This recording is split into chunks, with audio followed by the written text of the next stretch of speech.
옛날, 아주 먼 옛날에 사방이 험준한 산맥으로 둘러싸인 강원도 어느 깊은 골짜기에 한방눈이 펑펑 쏟아지던 겨울밤이 있었습니다. 매서운 북풍이 몰아치며 나뭇가지들을 사정없이 흔들어대던 그 밤, 낡은 갓을 쓰고 도포 자락을 휘날리며 위태롭게 길을 걷던 한 선비가 있었으니 그는 바로 암행어사의 직분을 수행 중이던 김선비였습니다. 몇 해 전 아내와 사별하고 홀로 외로운 처지가 된 그는 백성들의 고단한 삶을 직접 살피기 위해 남루한 차림으로 길을 나섰다가 그만 예상치 못한 폭설을 만나 산중에 고립되고 말았습니다.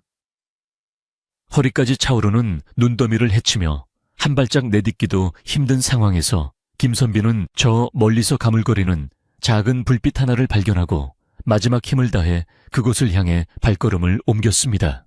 그 불빛이 새어나오는 곳은 마을과도 한참 떨어진 상이슬게 외롭게 서 있는 작은 초가집 한 채였는데 주위에는 인적조차 끊겨 고요하기만 했습니다.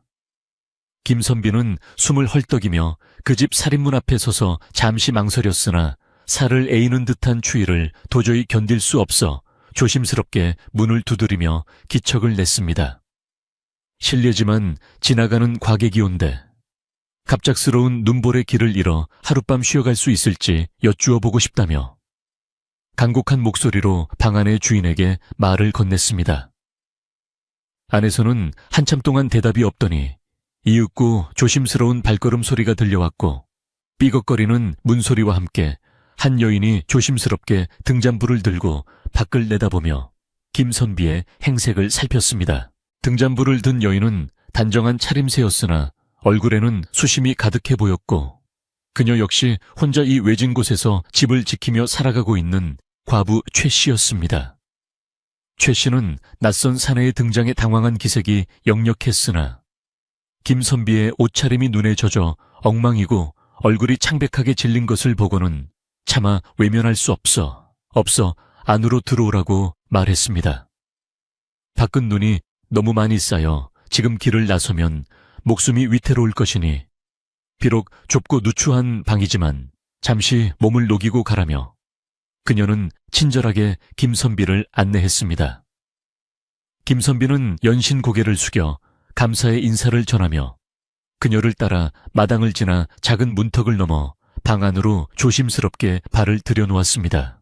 방 안으로 들어서자 아궁이에서 전해지는 은은한 온기가 김선비의 얼어붙은 몸을 천천히 녹여주기 시작했고 방 안에는 소박하지만 정갈한 가재도구들이 놓여 있었습니다.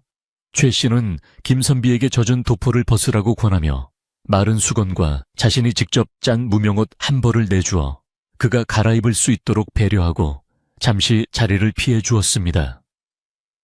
김선비는 방 안을 둘러보며 이 집 주인의 성품이 무척이나 고결하고 성실하다는 것을 느낄 수 있었고 한편으로는 홀로 사는 여인의 집에 머물게 된 처지가 송구스럽게 느껴졌습니다.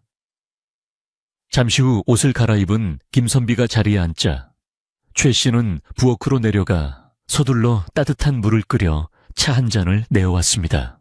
따뜻한 차를 마시며 김선비는 비로소 정신이 조금 돌아오는 것을 느꼈고 자신을 이토록 따뜻하게 맞아준 여인에게 다시 한번 고마움을 표하며 자신의 신분을 숨긴 채 이야기를 이어갔습니다. 저는 한양에서 공부를 하다 고향으로 내려가던 길에 불어닥친 눈 때문에 이 지경이 되었다고 말하며 이곳 마을의 이름이 무엇인지 그리고 이 외진 곳에 어찌 홀로 살고 있는지 조심스럽게 물었습니다. 최 씨는 이곳은 백설촌이라 불리는 작은 마을인데 자신은 몇 해 전 남편을 잃고 산 밑에 본가에서 나와 이곳에서 조용히 수절하며 지내고 있다고 담담하게 대답했습니다. 그녀의 말투에는 슬픔이 배어 있었으나 동시에 굳은 심지가 느껴져 김선비는 그녀의 삶에 대해 깊은 연민을 느끼게 되었습니다. 밖에서는 눈보라가 더욱 거세게 몰아쳐 문풍지가 파르르 떨리는 소리가 방 안까지 선명하게 들려왔고 그 소리는 마치 산짐승의 울음소리처럼 처량하게 울려 퍼졌습니다. 김선비는 문득 자신의 아내가 살아있었다면 이처럼 따뜻한 가정을 이루고 살았을 텐데 하는 생각에 잠겨 잠시 동안 말없이 타오르는 등잔불만 바라보았습니다. 최 씨 또한 낯선 이와 한 방에 있는 것이 어색한지 시선을 바닥으로 떨군 채 손가락 끝만 만지작거리고 있었는데 두 사람 사이에는 묘한 긴장감과 함께 동질감이라는 감정이 피어올랐습니다.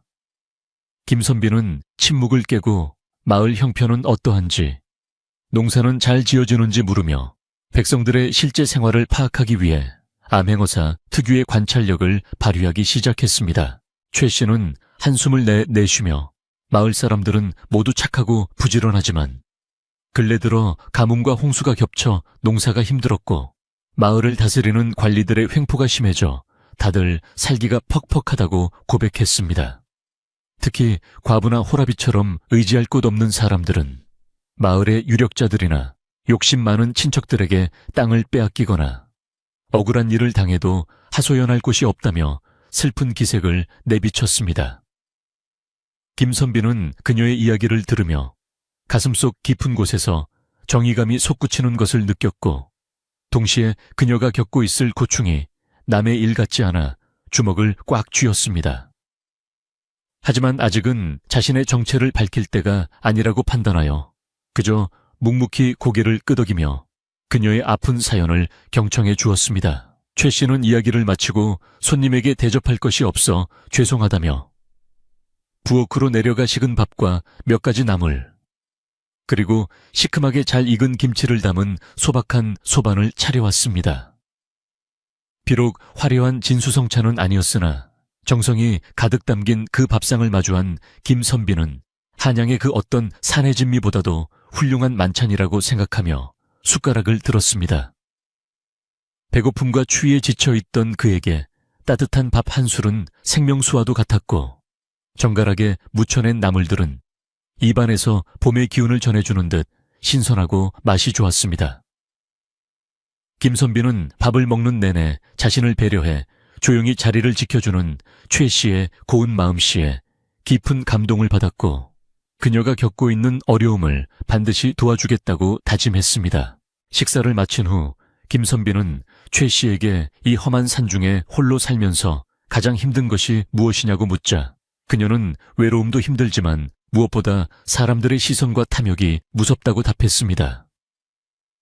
죽은 남편이 물려준 작은 밭 하나를 두고 시숙이 매일같이 찾아와 땅을 내놓으라고 협박을 하고 마을 이방은 세금을 구실로 자신을 괴롭히고 있다며 눈시울을 붉혔습니다. 김선비는 그 말을 듣고 분노가 치밀었으나 차분한 어조로 하늘은 결코 정직한 사람을 버리지 않으니 기운을 내라고 말하며 그녀를 위로했습니다. 최 씨는 선비님의 따뜻한 한마디가 큰 힘이 된다며 고마워했고 두 사람은 밤이 깊어가는 줄도 모른 채 도란도란 이야기를 나누며 서로의 아픔을 조금씩 공유해 나갔습니다.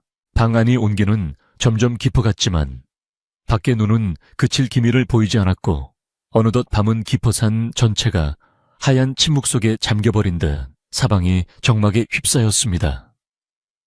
김선비는 최 씨가 내어준 낡은 이불을 펴고 누웠으나 잠은 오지 않았고 머릿속에는 내일 날이 밝으면 자신이 해야 할 일들과 최 씨를 도울 방법들이 수만 가지 생각들로 가득 찼습니다. 옆방에서 들려오는 그녀의 고른 숨소리를 들으며 김선비는 이 기구한 운명의 만남이 우연이 아님을 직감했고 자신이 이곳에 온 이유가 분명히 있을 것이라 확신했습니다. 그는 품속에 소중히 간직하고 있던 암행어사의 마패를 만지작거리며 정의의 심판을 내릴 날을 기다리는 사냥꾼처럼 어둠 속에서 두 눈을 번뜩이며 밤을 지새웠습니다. 다음 날 새벽, 창틈으로 들어오는 희미한 빛에 잠이 깬 김선비는 여전히 눈이 쌓여있는 밖을 내다보며 오늘 하루 더 이곳에 머물러야 할지도 모른다는 생각을 했습니다. 최 씨는 벌써 일어나 마당에 눈을 치우고 있었고 빗자루질 소리가 아침의 정적을 깨우며 규칙적으로 들려와 김선비의 마음을 평온하게 만들어 주었습니다. 그는 서둘러 밖으로 나가 그녀의 일손을 돕기 위해 빗자루를 건네받았으나 최 씨는 손님에게 이런 일을 시킬 수 없다며 극구 사양했지만 김선비는 막무가내로 눈을 치우기 시작했습니다. 두 사람이 함께 마당에 눈을 치우는 모습은 마치 오래된 부부처럼 자연스러웠고 차가운 겨울 공기 속에서도 따뜻한 전기 피어오르는 듯한 훈훈한 풍경을 자아냈습니다. 눈을 다 치우고 나자 최 씨는 김선비에게 따뜻한 숭늉 한 사발을 내어주며 고생하셨다고 인사를 건넸고 김선비는 오랜만에 느껴보는 몸의 활기에 기분이 상쾌해졌습니다. 하지만 평화로운 아침도 잠시 살인문 밖에서 거친 발자국 소리와 함께 누군가가 소리를 지르며 집 안으로 들이닥치려 하는 험악한 분위기가 감돌기 시작했습니다. 최 씨는 얼굴이 하얗게 질려 어쩔 줄 몰라 했고 김선비는 직감적으로 그녀를 괴롭히던 시숙이나 마을의 무례배들이 찾아왔음을 알아차리고 단호한 표정을 지었습니다. 그는 그녀를 안심시키며 방 안으로 들어가 있으라고 말한 뒤 누가 찾아왔는지 확인하기 위해 살인문 쪽으로 천천히 걸어가며 그들의 무례함을 꾸짖을 준비를 했습니다. 문 밖에는 험상궂은 인상을 가진 사내 둘이 서 있었는데 그중 한 명은 최 씨의 시숙인 듯 그녀의 이름을 막무가내로 부르며 당장 문을 열라고 고함을 지르고 있었습니다. 김선비는 냉철한 목소리로 신성한 아침부터 남의 집 앞에서 무슨 소란이냐고 꾸짖었으나 그들은 김선비의 초라한 행색을 보고 비웃으며 웬 놈이 과부집에 숨어 있느냐고 몰아붙였습니다. 시숙이라는 자는 최 씨가 외딴 곳에 사내를 끌어들여 정을 통하고 있다며 동네방네 소문을 내겠다고 협박했고 이 방의 수하로 보이는 사내는 옆에서 비열한 웃음을 흘리며 거들었습니다. 김선비는 그들의 무지함과 탐욕의 혀를 찼으나 아직은 정체를 드러낼 때가 아니라고 생각하여 일단 그들을 타일로 돌려보내려 애를 썼습니다. 사내들은 김선비의 충고를 듣기는커녕 오히려 기세등등하게 앞마당으로 들어서려 했고 김선비는 몸을 날려 그들의 앞을 가로막으며 법도와 예의를 따져 물었습니다. 대낮에 남의 집 마당에 발을 들이는 것은 엄연한 범죄이며 특히 홀로 사는 여인의 명예를 더럽히는 짓은 천벌을 받을 일이라고 엄중히 경고했습니다. 시숙은 김선비의 기가에 잠시 주춤했으나 이내 욕설을 내뱉으며 내 동생의 집이니 내 마음대로 할 권리가 있다며 억지를 부리고는 최 씨를 향해 당장 나오라고 소리를 질렀습니다. 최 씨는 방 안에서 벌벌 떨며 눈물을 흘리고 있었고 김선비는 그녀의 슬픔이 자신의 가슴을 후벼 파는 것 같아 더 이상 참기 힘든 분노를 느꼈습니다.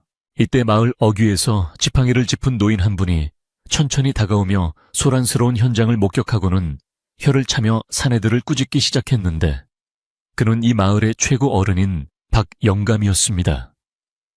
박영감은 시숙에게 네가 동생의 아내를 돌보기는커녕 이토록 괴롭히니 조상님 뵙기가 부끄럽지도 않느냐며 호두에게 야단을 쳤고 사내들은 박영감의 위험에 눌려 투덜거리며 물러갔습니다. 김선비는 노인에게 감사의 인사를 전했고 박영감은 김선비를 가만히 살피더니 자네 같은 선비가 이런 곳에 있으니 마을에 큰일이 일어날 징조인 것 같다고 의미심장한 말을 남겼습니다. 박영감은 최 씨에게도 조심하라고 당부하며 돌아서면서 김선비에게 조용히 다가가 정직하게 살려는 사람을 하늘이 돕기를 바란다고 덧붙였습니다. 사내들이 물러가고 박영감도 떠나자 집안에는 다시 고요함이 찾아왔지만 최 씨의 마음은 이미 갈기갈기 찢겨 상처만 남게 되었고 그녀는 마루에 주저앉아 한참을 흐느꼈습니다. 김선비는 그녀의 곁으로 다가가 아무 말 없이 등을 토닥여 주었으며 지금의 고난은 머지않아 지나갈 것이니 조금만 더 용기를 내라고 진심 어린 위로를 건넸습니다. 최 씨는 선비님 덕분에 위기를 넘겼으나 앞으로가 더 걱정이라며 저들이 다시 와서 자신을 몰아내고 땅을 뺏으려 할 것이라고 두려움을 토로했습니다. 김선비는 결연한 의지를 보이며 제가 이 집에 머무는 동안은 절대로 그런 일이 일어나지 않도록 하겠다고 약속하며 그녀의 손을 따뜻하게 감싸 쥐었습니다. 오후가 되자 하늘은 언제 그랬냐는 듯 맑게 갰으나 쌓인 눈이 녹으면서 마을 길은 더욱 험해졌고 김선비는 이 기회를 틈타 마을의 상황을 좀 더 자세히 조사하기로 마음먹었습니다. 그는 최 씨에게 잠시 마을에 다녀오겠다고 말하고는 삿갓을 깊게 눌러쓰고 마을 광장으로 내려가 사람들의 대화를 엿듣고 이방의 집 주변을 살피며 정보를 수집했습니다. 마을 사람들은 흉흉한 소문으로 가득 차 있었고 이방이 탐관 오리와 결탁하여 백성들의 고혈을 짜내고 있다는 사실과 최 씨의 시숙이 그 일에 앞장서고 있다는 것을 확인했습니다. 김선비는 분노로 가슴이 떨렸지만 완벽한 증거를 포착하기 위해 신중하게 움직였고 조만간 이 모든 부조리를 바로잡겠다고 다짐하며 다시 최 씨의 집으로 향했습니다. 돌아오는 길에 김선비는 시장에서 간단한 반찬거리와 아이들이 좋아할 만한 간식거리를 사들고 왔는데 이는 최 씨의 마음을 조금이라도 달래주기 위한 그의 작은 성의였습니다. 최 씨는 빈손으로 가셔도 되는데 왜 이런 것을 사왔느냐며 미안해했지만 김선비는 자신이 신세를 지고 있으니 당연한 도리라고 말하며 그녀와 함께 저녁 준비를 돕기 시작했습니다. 두 사람은 부엌에서 함께 연기를 마시며 불을 떼고 밥을 지으며 낮의 소동으로 얼룩졌던 마음을 씻어내고 소박한 일상의 소중함을 다시금 느꼈습니다. 저녁 노을이 산마루를 붉게 물들일 때쯤 두 사람의 웃음소리가 작은 초갓집 밖으로 흘러나왔고 그 소리는 차가운 겨울 공기를 따스하게 녹여주는 듯 했습니다. 저녁 식사 자리에서 김선비는 최 씨에게 만약 모든 문제가 해결된다면 무엇을 가장 하고 싶으냐고 묻자 그녀는 그저 평범하게 농사지으며 이웃들과 웃으며 살고 싶다고 소박한 꿈을 말했습니다. 더 이상 누군가에게 쫓기거나 협박당하지 않고 자신의 자리를 지키며 남편의 묘소를 돌보는 것이 그녀의 유일한 희망이었고 김선비는 그 말이 너무도 가슴 아프게 다가왔습니다. 그는 그녀의 소망이 결코 헛된 것이 되지 않도록 하겠다고 다시 한번 마음속으로 굳게 약속하며 그녀의 맑은 눈망울을 똑바로 쳐다보며 진심을 전했습니다. 밤이 깊어지자 두 사람은 내일을 기약하며 잠자리에 들었으나 김선비의 가슴속에는 이미 거대한 정의의 불꽃이 타오르고 있었고 최 씨는 왠지 모를 안도감에 오랜만에 깊은 잠에 들었습니다. 하지만 어둠 속에서 음모를 꾸미는 무리들은 쉬지 않았고 이방과 시숙은 최 씨의 집에 낯선 사내가 머물고 있다는 사실을 이용해 그녀를 완전히 무너뜨릴 사악한 계획을 확정지었습니다. 그들은 내일 아침 일찍 마을 사람들을 동원해 현장을 덮치고 최 씨를 부정한 여인으로 몰아 마을에서 쫓아낸 뒤 땅을 차지하기로 모의하며 비열한 웃음을 터뜨렸습니다. 김선비는 한밤중에 잠시 밖으로 나와 하늘의 별을 보며 다가올 폭풍우를 예감했고 자신이 가진 힘을 어떻게 사용하여 저들을 심판할지 구체적인 작전을 세우기 시작했습니다. 산골 마을의 고요함 뒤에는 이처럼 차가운 음모와 뜨거운 정의가 소용돌이치고 있었고 그 결말이 어떻게 될지는 오직 하늘만이 알고 있는 듯 했습니다.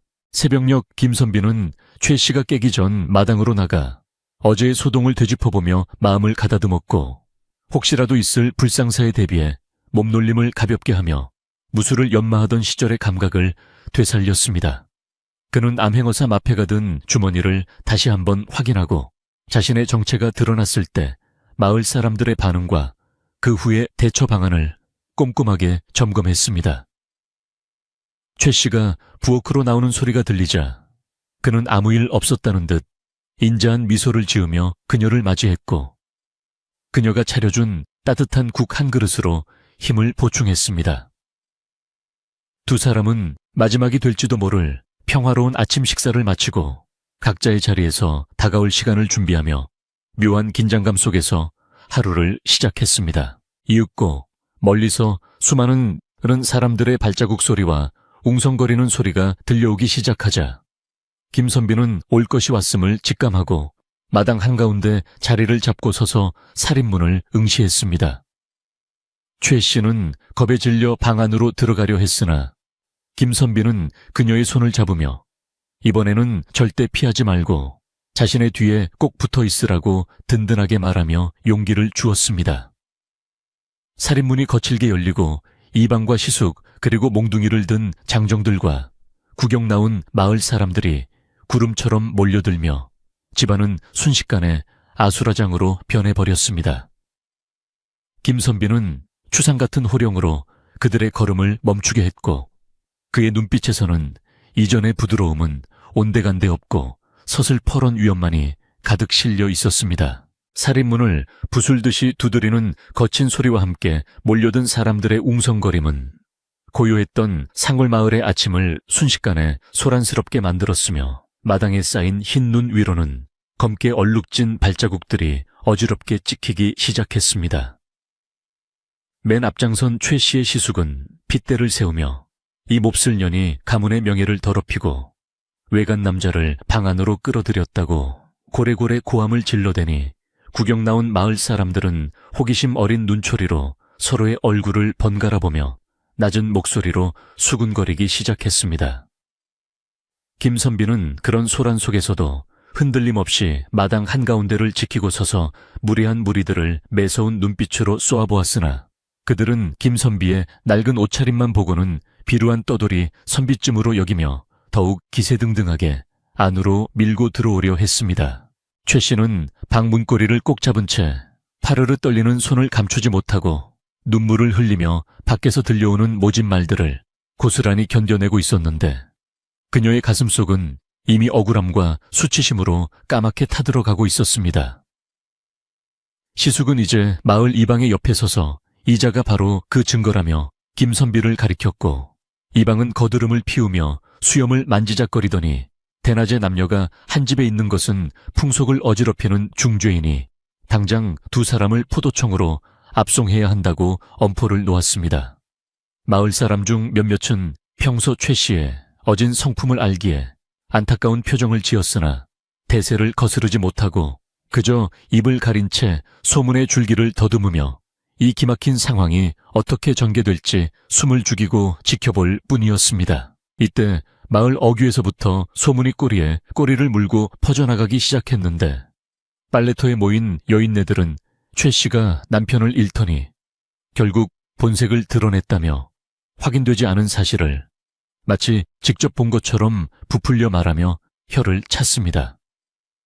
누군가는 어젯밤에 그 집에서 남자의 웃음소리가 들렸다는 터무니없는 거짓말을 보탰고 또 다른 이는 최 씨가 예전부터 행실이 바르지 못해 이런 일이 벌어진 것이라며 근거 없는 비난을 쏟아내니 평화롭던 마을 민심은 순식간에 흉흉한 소문의 진원지가 되어버렸습니다. 김선비는 담장 너머로 들려오는 그들의 목소리를 들으며 인간의 언어가 얼마나 날카로운 칼날이 되어 죄 없는 사람의 심장을 난도질할 수 있는지 다시 한번 뼈저리게 느끼며 차가운 분노를 가슴속 깊이 새겼습니다. 이방은 부하들에게 명하여 당장 저 사내를 포박하라고 소리쳤으나 김선비는 한 걸음도 물러서지 않고 당당한 목소리로 하늘이 알고 땅이 아는 정당한 이유시 없이 사람을 함부로 대하는 것은 법도에 어긋나는 일이라며 그들의 무지를 꾸짖었습니다. 그는 비록 남루한 행색이었으나 목소리에는 거스를 수 없는 위엄이 서려 있었고 그 기세에 눌린 장정들은 주춤거리며 서로 눈치만 살필 뿐 선뜻 앞으로 나서지 못했는데 이방은 이를 보고 더욱 화가 나 얼굴이 불그락푸르락 변했습니다. 시숙은 이때다 싶어 마을 사람들에게 이 여자가 남편의 땅을 지키려 이런 짓을 꾸민 것이라며 거짓 선동을 멈추지 않았고 사람들은 그의 교묘한 말장난에 조금씩 현혹되어 최 씨를 향해 비난의 화살을 돌리기 시작했습니다. 소란이 절정에 달했을 무렵 마을의 최고 어르신인 박 영감이 지팡이를 짚고 천천히 군중 사이를 헤치며 나타나더니 잠시 소란을 멈추라고 위엄 있게 말하며 장례를 정리하기 시작했습니다. 박 영감은 김선비의 눈을 가만히 들여다보더니 사내의 눈빛이 범상치 않음을 직감하고는 이방과 시숙에게 아직 확실한 증거도 없이 사람을 죄인 취급하는 것은 올바른 도리가 아니라고 점잖게 타이르며 상황을 진정시키려 애썼습니다.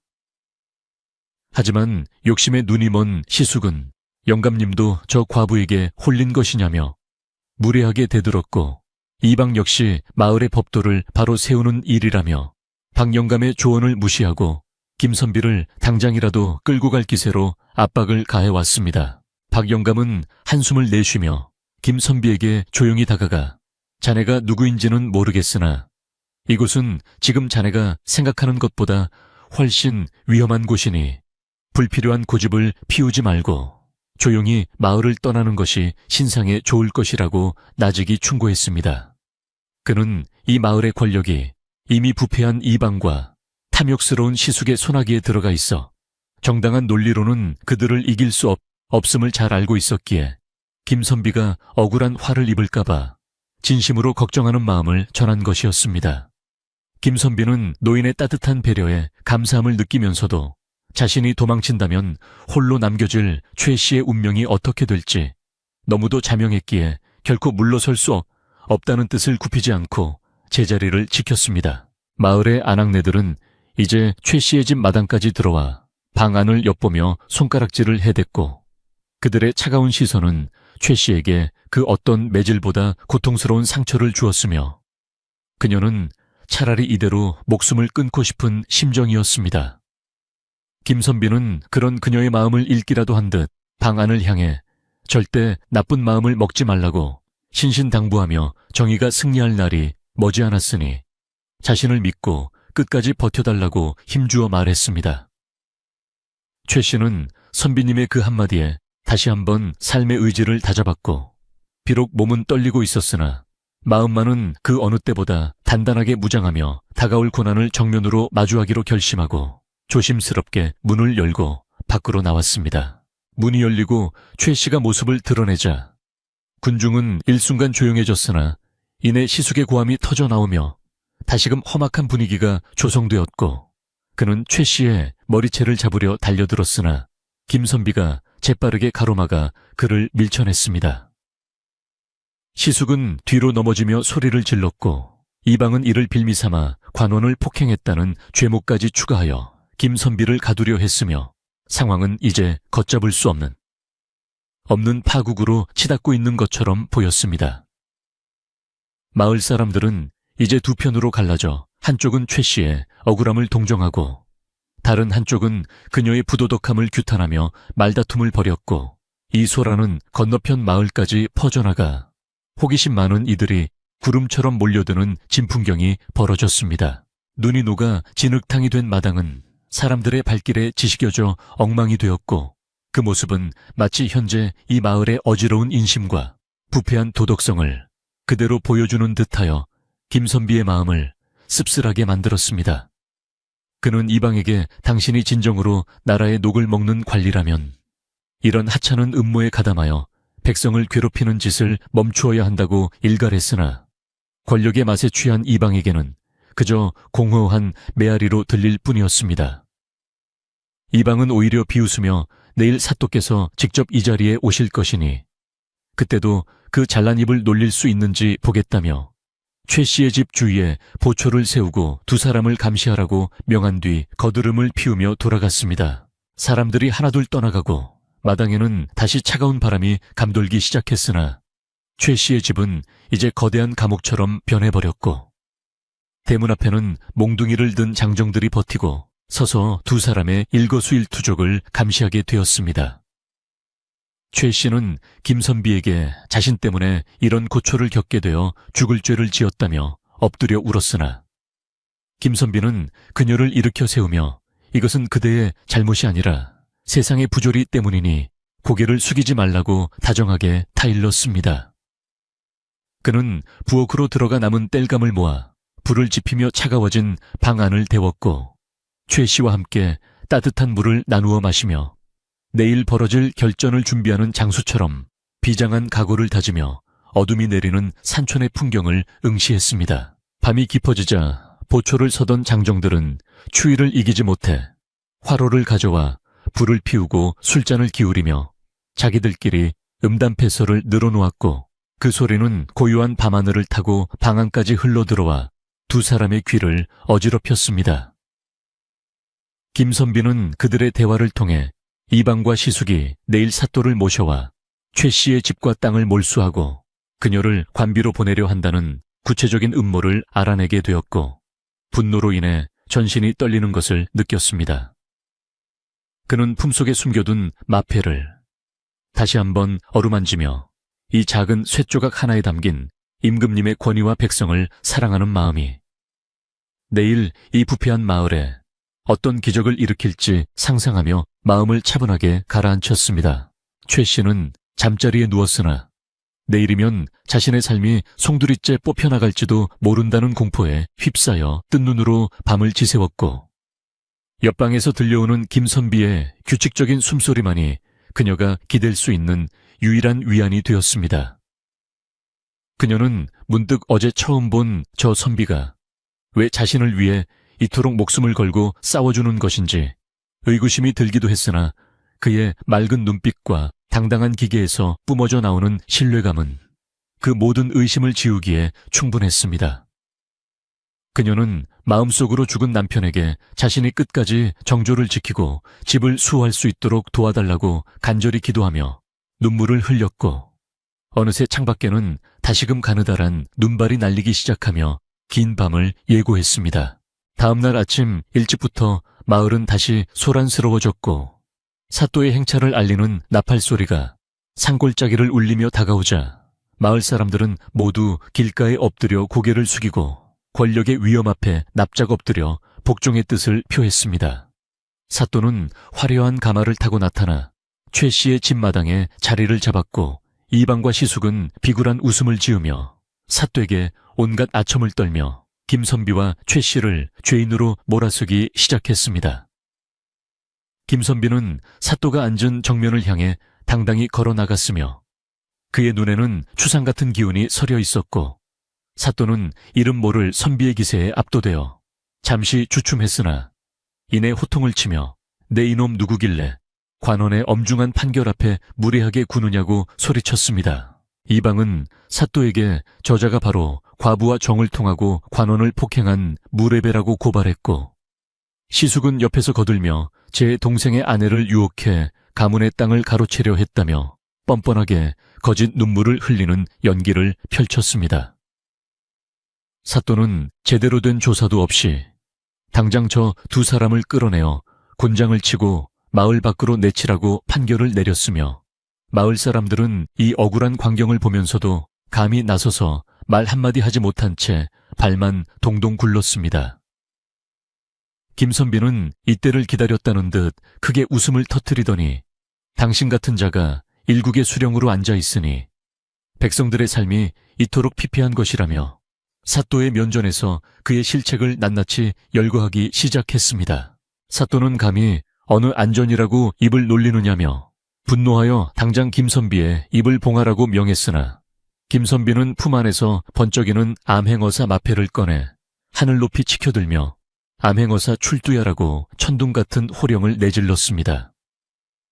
그 소리는 산을 울리고 계곡을 건너 마을 전체에 울려 퍼졌으며 마패의 문장을 확인한 사또와 이방 그리고 시숙은 사색이 되어 가마에서 굴러 떨어지듯 내려와 바닥에 코가 닿도록 엎드려 벌벌 떨기 시작했습니다. 마을 사람들은 예상치 못한 반전에 입을 다물지 못했고 몽둥이를 들고 서 있던 장정들은 무기를 내던지고 무릎을 꿇었으며 방 안에서 떨고 있던 최 씨는 그 소리를 듣고 꿈인가 생신가 하여 밖을 내다보았습니다. 김선비는 이제 암행어사로서의 위엄을 갖추고 사또의 비리와 이방의 탐욕 그리고 시숙의 반인륜적인 행태를 조목조목 지적하며 그들의 죄상을 만천에 공개하고 엄중한 처벌을 예고하는 판결문을 낭독했습니다. 사또는 살려달라고 애걸하며 빌었으나 김선비는 법도는 누구에게나 평등해야 하며 백성을 돌보지 않는 관리는 이미 그 자격을 상실한 것이라며 단호하게 그들의 관직을 박탈하고 포박하여 한양으로 압송할 것을 명했습니다. 마을 사람들은 그제야 참아왔던 울분을 터뜨리며 암행어사 만세를 외쳤고 억울함에 눈물 찢던 최 씨의 눈개는 비로소 안도의 미소가 번지기 시작했으며 마을에는 진정한 정의의 빛이 내리쬐는 듯했습니다. 박 영감은 멀리서 이 광경을 지켜보며 역시 내 눈이 틀리지 않았다며 빙글에 미소를 지었고, 마을의 젊은이들은 앞다투어 김선비를 돕기 위해 나섰으며 부패한 무리들이 끌려가는 뒷모습을 보며 침을 뱉고 야유를 보냈습니다. 최 씨는 마당으로 내려와 김선비에게 절을 올리려 했으나 김선비는 서둘러 그녀를 만류하며 이는 당연히 해야 할 일을 한 것뿐이니 고마워할 필요가 없다고 말하며 그녀를 따뜻하게 격려해 주었습니다.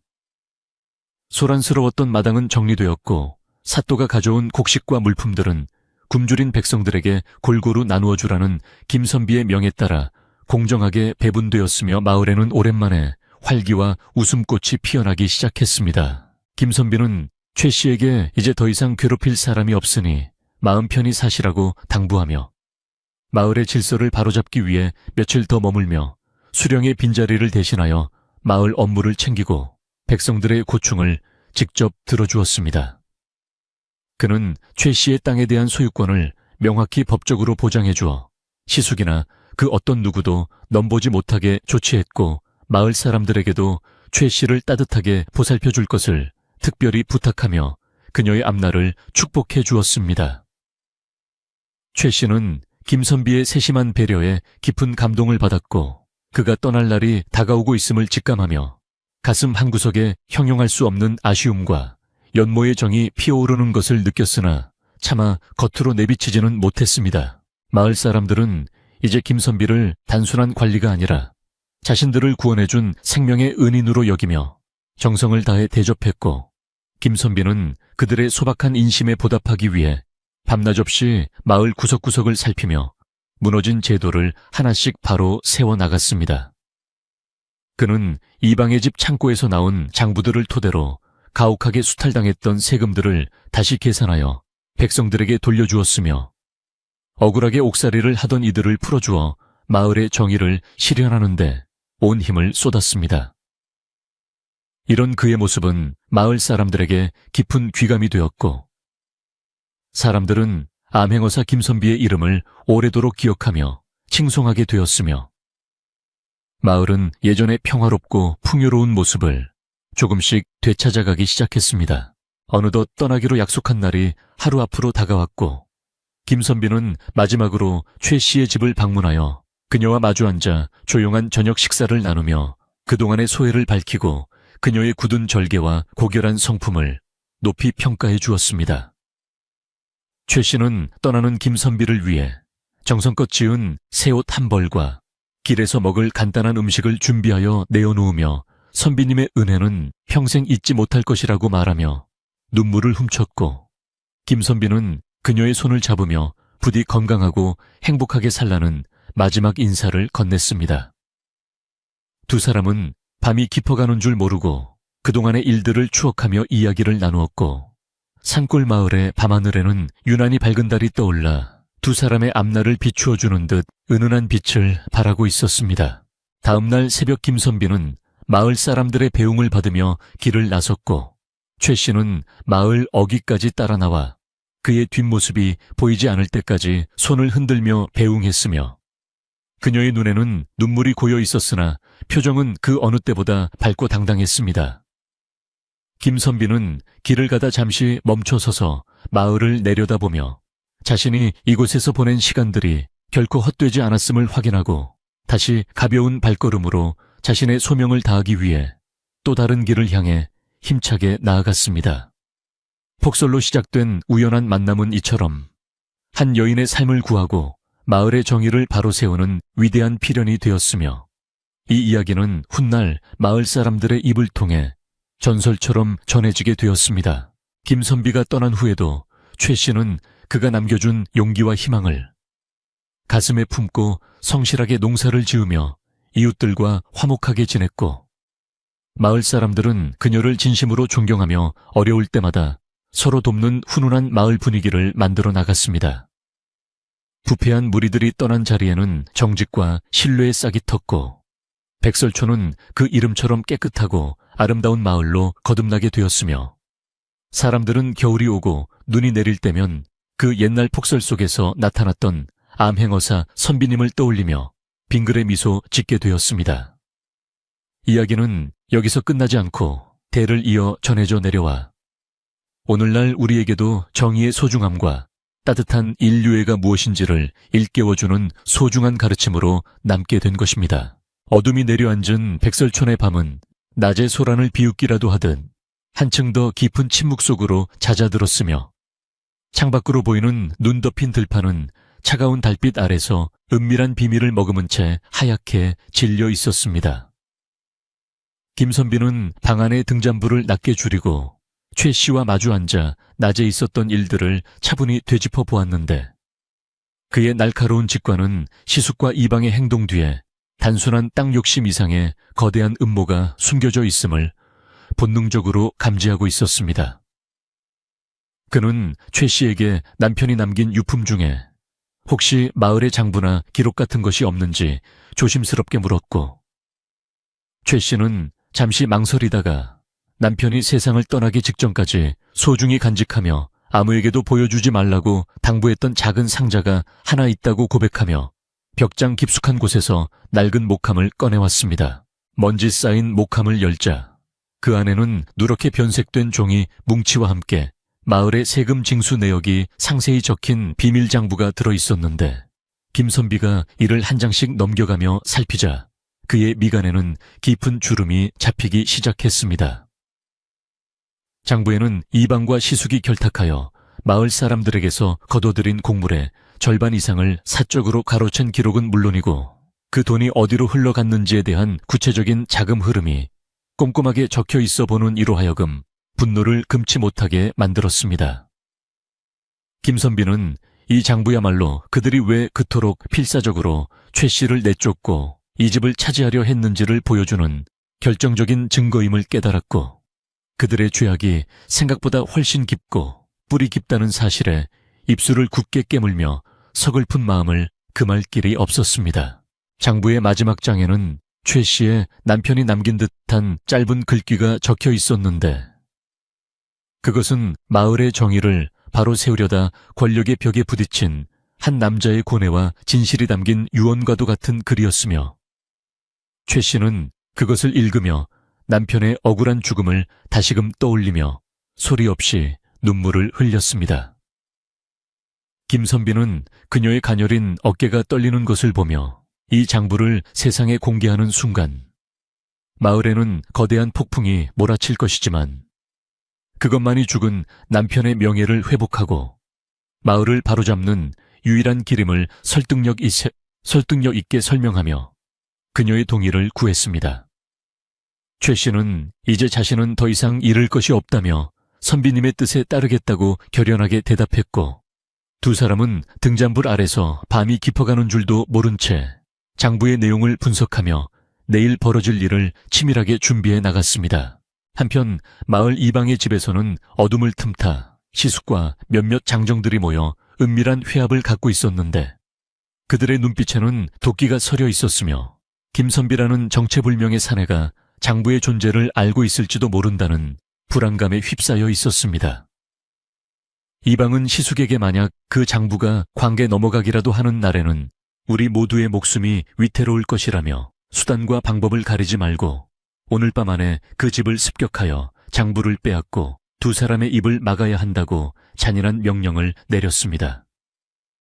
시숙은 탐욕에 눈이 멀어 자신의 조카 며느리와 무고한 선비를 해치는 일에 주저함이 없었으며 그들은 횃불과 흉기를 챙겨들고 어둠이 가장 짙게 깔린 새벽 시간을 틈타 최 씨의 집을 향해 살금살금 발걸음을 옮기기 시작했습니다. 그 시각 김선비는 잠시 눈을 붙이려 했으나 밖에서 들려오는 미세한 눈 밟는 소리를 놓치지 않았고 그는 즉시 자리에서 일어나 잠들어 있던 최 씨를 깨워 뒷방으로 피신시킨 뒤 자신은 묵묵히 마당으로 나가 적들의 방문을 기다렸습니다. 어둠 속에서 번뜩이는 칼날을 든 사내들이 담장을 넘어 하나둘 마당으로 침입했고 그들은 마당 한가운데 홀로 서 있는 김선비의 당당한 모습에 잠시 당황하며 멈칫거렸으나 이내 시숙의 고함에 자극받아 무차별적으로 공격을 가해왔습니다. 김선비는 비록 무기는 들지 않았으나 암행어사로서 연마해온 출중한 무예를 발휘하여 사내들의 공격을 가볍게 피하고 그들의 혀를 눌러 제압하며 단숨에 마당을 평정해 나갔고 그의 몸놀림은 마치 한 마리의 학처럼 우아하면서도 절도가 넘쳤습니다. 습격에 실패하고 바닥에 뒹구는 부하들을 보며 시숙은 공포에 질려 뒷걸음질 쳤으나 김선비는 그를 놓치지 않고 멱살을 잡아채며 내놈의 죄악이 이미 하늘에 닿았으니 더 이상 추한 짓을 멈추라고 호통을 쳤으며 그의 목소리는 새벽의 정적을 깨우며 마을 전체로 울려 퍼졌습니다. 소란스러운 소리에 잠에서 깬 이웃 마을 사람들이 하나둘 집 밖으로 나와 최 씨의 집 쪽을 살피기 시작했고 김선비는 이때가 진실을 밝힐 절호의 기회라고 판단하여 포박한 무례배들을 마당 한가운데 꿀려 앉히고 마을 사람들을 불러 모으기 시작했습니다. 최 씨는 선비님의 무사함을 확인하고 안도의 한숨을 내쉬며 방 안에서 장부를 들고 밖으로 나왔고 그녀의 얼굴에는 이전의 유약함 대신 진실을 밝히겠다는 강인한 의지가 엿보여 보는 이들의 마음을 숙연하게 만들었습니다. 마당에 모인 마을 사람들은 밧줄에 묶인 시숙과 장정들을 보며 웅성거렸고 김선비는 사람들에게 이들이 오늘 밤 저지른 만행과 그동안 숨겨왔던 추악한 진실을 낱낱이 공개하겠다고 선언하며 장부의 내용을 큰 소리로 낭독하기 시작했습니다.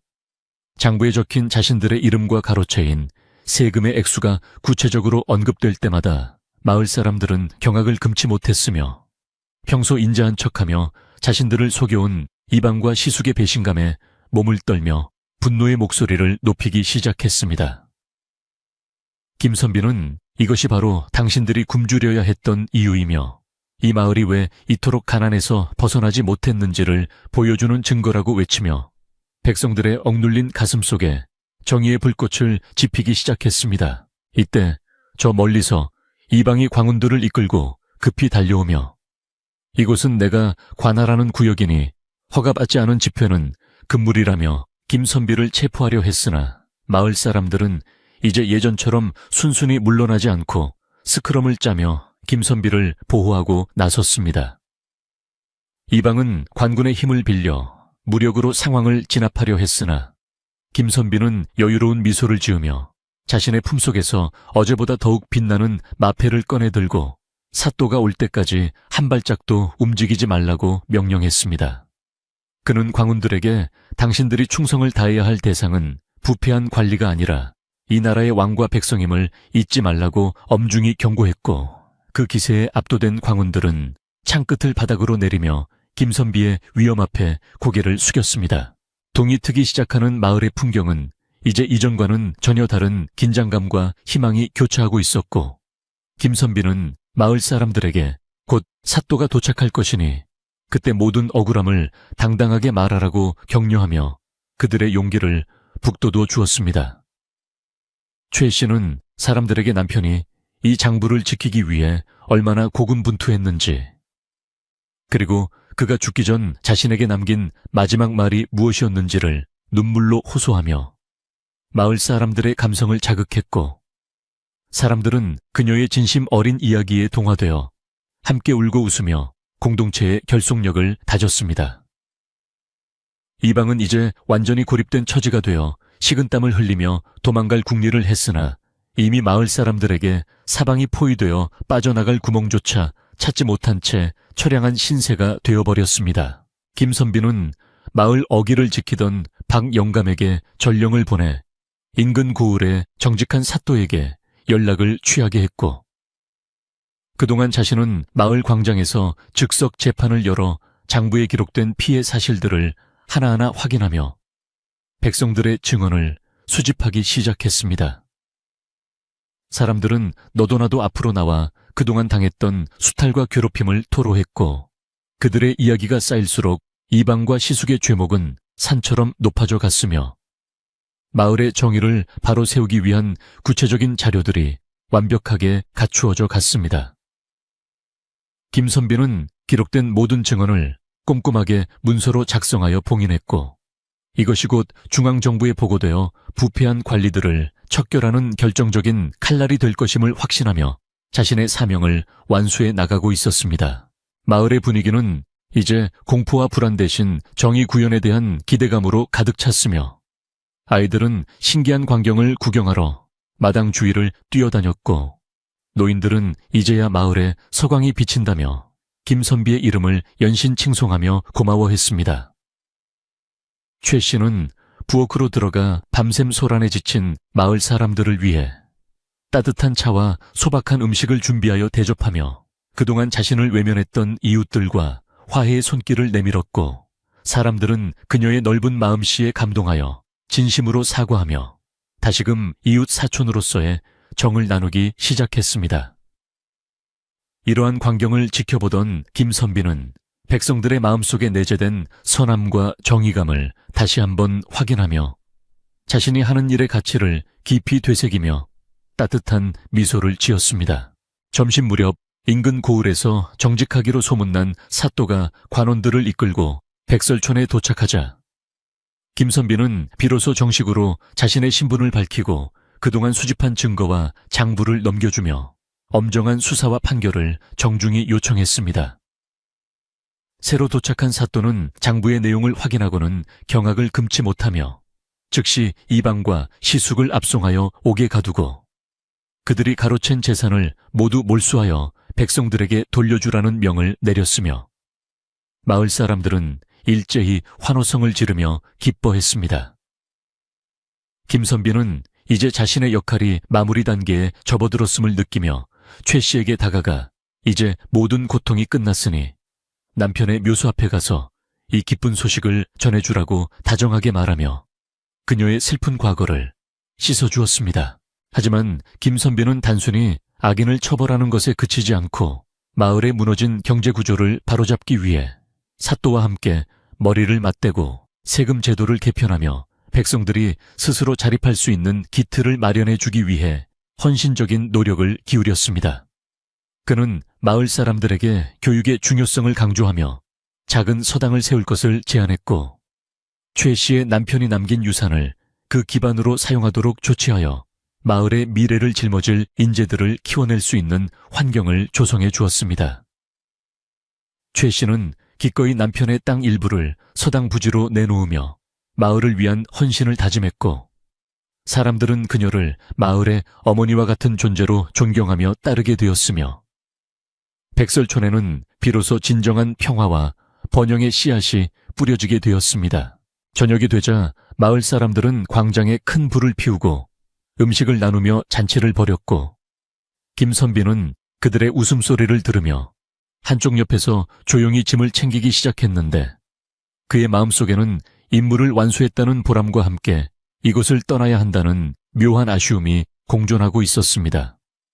최 씨는 그가 떠날 준비를 하는 것을 눈치채고 정성껏 준비한 보조개 떡과 따뜻한 가죽신 한 켤레를 들고 찾아와 선비님의 은혜는 뼈에 새겨 잊지 않겠으니 부디 가시는 길 평안하시고 언젠가 다시 한번 이곳을 찾아달라고 간곡히 청했습니다. 김선비는 그녀의 진심 어린 배웅에 고개를 끄덕이며 만약 인연이 닿는다면 봄바람이 불 때 다시 오겠다고 약속하며 그녀의 앞날에 축복이 가득하기를 빌어주었습니다. 밤하늘의 별들이 유난히 초롱초롱하게 빛나는 시간. 김선비는 홀로 조용히 마을을 빠져나와 산마루에 올라섰으며 아래로 내려다 보이는 백설촌의 불빛들은 마치 지상의 별들처럼 따뜻하고 평화롭게 반짝이며 그를 배웅하고 있었습니다. 그는 자신이 머물렀던 그 작은 초갓집을 바라보며 잠시 상념에 잠겼으나 이내 백성들의 고통이 있는 또 다른 곳을 향해 발걸음을 옮겨야 한다는 사명감을 다잡으며 어둠 속으로 힘차게 걸어 들어갔습니다. 폭설 속에 시작된 이 기적 같은 이야기는 이제 마을 사람들의 가슴 속에 영원히 지워지지 않을 전설이 되었고 정의가 승리한다는 진리를 다시 한번 증명해 보이며 역사의 한 페이지를 아름답게 장식하게 되었습니다. 마을 사람들은 다음 날 아침 김선비가 떠난 것을 알고 아쉬워했으나 그가 남겨준 교훈과 제도를 성실히 지키며 더 이상 외부의 압력이나 내부의 비리에 휘둘리지 않는 강인한 마을 공동체를 만들어 나갔고 최 씨는 마을 서당의 안주인이 되어 아이들을 가르치며 보람찬 삶을 살았습니다. 그녀는 매년 겨울 첫눈이 내리는 날이면 따뜻한 차를 끓여놓고 혹시나 그 선비님이 다시 찾아오지 않을까. 길목을 내다보며 추억을 회상했고 그때마다 그녀의 얼굴에는 행복한 미소가 가득 피어올랐습니다. 백설촌은 이제 슬픔의 땅이 아닌 희망의 땅으로 불리게 되었으며 사람들은 서로를 믿고 의지하며 고단한 삶 속에서도 웃음을 잃지 않는 아름다운 낙원을 일구어 나갔던 것입니다. 김선비 역시 한양으로 돌아가 임금님께 백설촌의 사연을 상세히 보고했고 임금님은 크게 감동하여 그에게 더 높은 관직을 제안했으나 그는 현장의 백성들과 함께하는 삶이 더 소중하다며 다시금 암행어사의 길을 택해 전국 방방곡곡을 누비며 정의를 실현했습니다. 그는 어디를 가든 백설촌에서 만났던 그 과부 여인의 굳은 절개와 따뜻한 마음씨를 잊지 않았으며 그것은 그가 힘든 임무를 수행할 때마다 커다란 정신적 지주가 되어주어 그를 더욱 훌륭한 공직자로 성장시키는 원동력이 되었습니다. 한겨울의 폭설이 맺어준 이 짧지만 강렬한 인연은 두 사람의 인생뿐만 아니라 한 마을의 운명까지 바꾸어 놓았으니 이 어찌 하늘의 뜻이라 하지 않을 수 있겠습니까? 세월이 흘러 마을의 서당에서는 아이들의 글 읽는 소리가 낭랑하게 울려 퍼졌고 최 씨의 시숙과 이방은 법의 엄중한 심판을 받아 그 대가를 톡톡히 치렀으며 그들의 사례는 후세 관리들에게 경종을 울리는 본보기가 되어 공정한 사회를 만드는 데 일조했습니다. 마을 한편에는 김선비의 공덕을 기리는 작은 비석이 세워졌는데 거기에는 백성을 사랑한 관리와 절개를 지킨 여인의 이야기가 새겨져 지나가는 나그네들에게 진정한 인간의 도리가 무엇인지를 조용히 일깨워 주었습니다. 이야기는 꼬리에 꼬리를 물고 전해져 이제는 백설촌뿐만 아니라 팔도강산 어디에서나 들을 수 있는 유명한 민담이 되었고 사람들은 잠들기 전 이 이야기를 들으며 따뜻한 정의의 온기를 느끼게 된 것입니다. 이제 이야기는 절정을 지나 평온한 결말을 향해 달려가고 있으며 김선비와 최 씨가 보여준 용기와 사랑은 시대를 초월하여 오늘을 사는 우리에게도 깊은 울림을 주며 인간은 결국 진실과 정의 안에서만 진정한 행복을 찾을 수 있다는 사실을 다시금 깨닫게 해줍니다. 어두운 밤이 지나면 반드시 밝은 아침이 오듯 고난 속에서도 희망을 잃지 않았던 그들의 삶은 마치 하얀 눈 위에 핀 한 송이 매화처럼 고귀하고 아름다운 향기를 풍기며 우리의 마음속에 오래도록 머물게 될 것입니다. 폭설 속의 그 따뜻했던 하룻밤은 단순한 우연이 아닌 예정된 축복이었으며 그 축복은 이제 이 이야기를 듣는 모든 이들에게도 고스란히 전달되어 편안하고 포근한 잠자리를 만들어줄 것입니다. 마지막으로 김선비는 길을 떠나며 뒤를 돌아보지 않았는데 그것은 자신이 남긴 결과에 만족해서가 아니라 앞으로 가야 할 길이 더 멀고 험난함을 알았기 때문이었으며 그의 발자국은 눈 위에 깊게 새겨져 후세 사람들의 이정표가 되어주었습니다. 최 씨 또한 더 이상 눈물을 흘리지 않았는데 그것은 자신의 곁에 보이지 않는 따뜻한 응원이 항상 함께하고 있음을 느꼈기 때문이었으며 그녀의 삶은 그 어느 때보다 풍요롭고 평온한 안식처가 되어 마을의 등불 역할을 다했습니다. 이렇게 두 사람의 이야기는 서로의 가슴속에 아름다운 기억으로 남은 채 각자의 위치에서 최선을 다하는 삶으로 승화되었고 그들의 이야기는 영원히 멈추지 않는 강물처럼 흘러 우리에게 전달되고 있는 것입니다. 마을 광장으로 모여든 사람들의 표정에는 이제 두려움이 아닌 정의를 목도하겠다는 비장한 각오가 서려 있었고 새로 부임한 고을 사또는 엄숙한 태도로 김선비가 건넨 비밀 장부를 펼쳐 보이며 하나하나 실명을 거론하며 죄상을 낱낱이 읊기 시작했습니다. 이방의 집안 깊숙한 곳에서 발견된 은밀한 상자 속에는 그동안 백성들에게서 부당하게 징수해온 세곡과 전곡이 산더미처럼 쌓여 있었고 이를 확인한 사또는 노여움을 참지 못한 채 책상을 내리치며 백성을 수탈한 자는 나라의 근간을 흔드는 역적과 다름없다고 호통을 쳤습니다. 마을 사람들은 그 소리를 들으며 그동안 자신들이 흘린 피땀 어린 눈물이 결코 헛되지 않았음을 깨닫고 서로의 손을 꼭 잡으며 가슴속에 맺혔던 응어리가 조금씩 풀려가는 것을 느꼈습니다. 포박당한 채 바닥에 엎드려 있던 시숙은 이제야 사태의 심각성을 깨달은 듯 사시나무 떨듯 몸을 떨며 사또에게 목숨만 살려달라고 비굴하게 애걸했으나 그의 눈에는 여전히 반성의 기색보다는 잃어버릴 재물에 대한 미련이 가득해 보였습니다.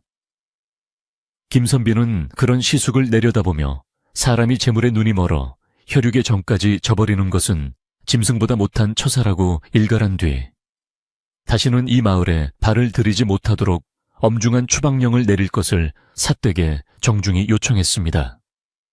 사또는 김선비의 뜻을 받들어 시숙의 모든 재산을 몰수하여 최 씨에게 돌려주고 그를 멀리 외딴 섬으로 유배 보내어 평생토록 자신의 잘못을 뉘우치며 살게 하라는 준엄한 판결을 내리니 구경하던 마을 사람들은 일제히 박수를 치며 환호했습니다. 이방 역시 관복이 벗겨진 채 창고 구석으로 끌려갔으며 그가 부당하게 축적했던 곡식 자루들이 마당으로 하나둘 나오기 시작하자 사람들은 그 양에 놀라 입을 다물지 못했고 그것들이 모두 자신들의 입으로 들어갔어야 할 양식이었음을 깨닫고 분노를 터뜨렸습니다.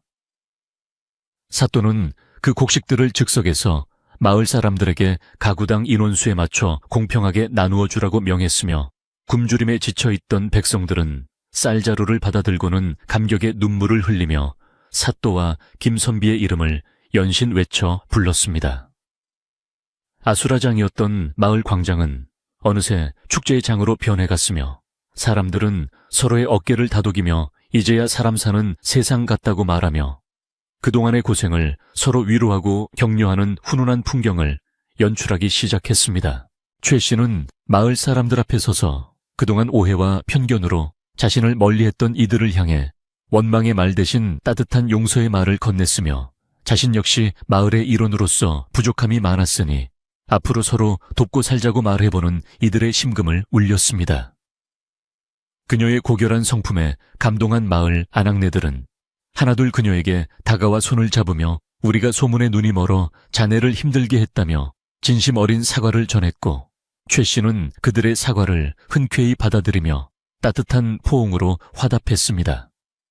김선비는 이 광경을 흐뭇하게 지켜보며 진정한 정의란 단순히 악인을 처벌하는 것에 그치는 것이 아니라 무너진 공동체의 신뢰를 회복하고 서로의 상처를 보듬어주는 것임을 다시 한번 가슴 깊이 새기게 되었습니다. 사또는 마을의 질서를 바로잡기 위해 가장 덕망이 높은 박영감을 임시 마을 수령으로 임명하고 이방의 자리를 대신하여 행정을 살피게 했으며 마을 청년들에게는 자율적으로 방범대를 조직하여 다시는 이런 부패한 무리들이 발붙이지 못하도록 감시하게 했습니다.